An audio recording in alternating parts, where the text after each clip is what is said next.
Hello, how are you today? I am Lene Rhodes, owner of Mix Cosmetics. Welcome back. It has been several weeks since I've done a video because for a couple of reasons, everything is so different, and I did sort of that, hey, I'm back in the basement. Welcome to my new temporary workspace.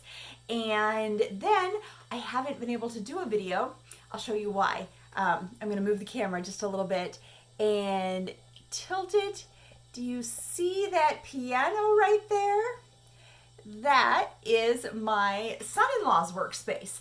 And so he actually teaches piano lessons. He's been figuring out how to teach virtual piano lessons and violin lessons since this has all taken place. So oftentimes I get to work with a wonderful background of music as he is practicing, as he's teaching, as he's talking through lessons, but it would be kind of difficult to talk to you guys if there was a piano lesson going on, and it would be difficult for him to teach a piano lesson if I were doing a video. So we've been just figuring things out, and I know you guys are all figuring things out, so you totally understand what's happening right now. And so thank you for your patience. And I've been talking about eyeshadow over the past week and showed you the most popular color, brown color palette, and it seems like you all agree that a nice neutral brown color palette is completely necessary for everybody, whatever your skin tone type, makeup personality. If you're usually just like crazy colorful, sometimes you still need a neutral color palette. And those of us who are never crazy colorful always need a neutral color palette. So I've kind of been laughing at myself with this new eyeshadow base that I've been working on because I need a talc-free base. I've only made two colors. I have a highlighter color and I have like this purpley brown color. And so those are the only two colors I've been wearing recently because I've been trying this new eyeshadow base, and it's really, really effective. It is just as good, if not maybe a little bit better than the previous one. And so I'm excited about that. I can't wait to share with you today about the different ingredients that I'm putting in it. And so I've been a little limited on my colors recently and not wearing some clothes because they don't go with this eyeshadow color. I'm thinking, okay, I have all of the supplies. I'll spin you around here and show you. Well, I have all the supplies here to make, let's see, an infinite amount of colors. And have I done so? No, I have not. And so today, I'm going to just show you some of these ingredients, and the one that finally was the answer that I needed. So actually, I'm going to tilt the camera. I'm going all kinds of crazy angles today, and I think it'll be easiest for me to show you on my wrist. So you can see back here, I've got my beautiful jars. So zinc oxide, that is the thing that I have really been working with and struggling with, something that was sticky and sheer. And look how nice and sheer that is. You can barely see that. There are so many other options I could have chosen that would have been sticky. Let me reach down here. This is called titanium dioxide.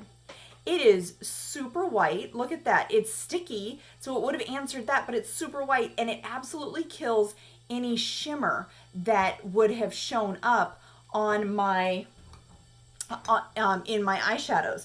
So then I also tried this ingredient called boron.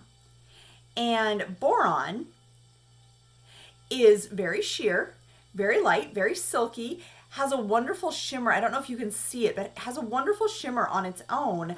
And so definitely helps kick up the shimmer, but it's not very sticky at all. In fact, you can almost see how easily that's gliding off my wrist completely.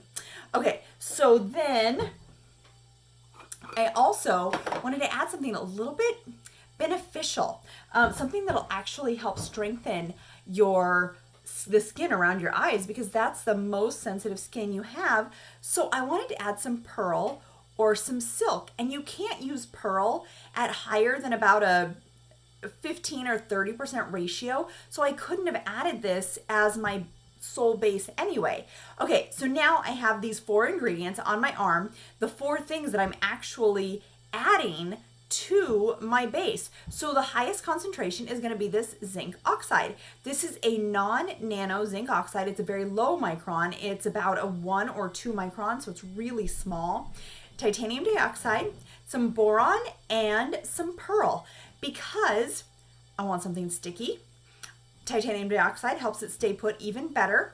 The boron makes the shimmer show through, and the pearl is beneficial, strengthens, helps build proteins in your eyelids, and helps give your eyelid a nice moisturized glow so it doesn't look dry and cakey. Okay, so I'm gonna put this really beautiful, can you see the purple? This really beautiful purple on, because it's gonna show up good. And you'll be able to see the really intense difference that each one of these bases will make with this color. Okay, so we're just gonna put some on each of that. Look at titanium dioxide. You can see how much it just kills that color. I'm gonna blow the excess away. Look at that, it turns it almost gray. Okay, zinc oxide. It doesn't kill the color nearly as much. You can still see some of the sheen, some of the sparkle. But this boron nitride, look at that. As I'm rubbing it, it's coming off. So you can see that it's not going to do the trick. It's not going to keep it on your eyelids long enough. And then this pearl, look at that. It would be too flat, too matte if we just used pearl. So look at all of these together. Look at how good the zinc oxide, of all of these swatches, the zinc oxide shows it off the best. It's actually a sun protectant. So this, you should see zinc oxide in any of your all natural mineral sunscreens. And this is, you want it in a low oxide so it doesn't make your skin turn white. And so look at that. Isn't that interesting how you have to kind of go through all of these different iterations? So I'm actually doing a blend of zinc oxide, mostly zinc oxide, some titanium dioxide, some boron to help keep the sparkle, because I can see the sparkle in that boron, but it changes the color just a tiny hair. And then the pearl to be a benefit to your eyelids. I went back and forth between pearl and silk, and pearl seems to be a little more beneficial and help make it look a little bit smoother. I mean, you can see, look how smooth it is. Look how nice and smooth. So it makes it look really nice and creamy. And then blend these together. And once you add your pigment, then you get this gorgeous base blend. Now, here we go. Back up. I'm not going to talk about bases and why you need bases versus just using the pigments today. Maybe I'll do that next week. But just wanted to show you my bases and why and how they react. I hope this was interesting, and we will talk next week. Maybe I'll do a video, and always, as always, answer questions, ask questions, engage. Let's chat about eyeshadow and more about your favorite colors and bases that have worked for you. So if you know of an ingredient that works for your skin, that works for makeup for you, I would love to hear about it. So keep engaged. I want to hear from you, and we will talk to you later. Thanks.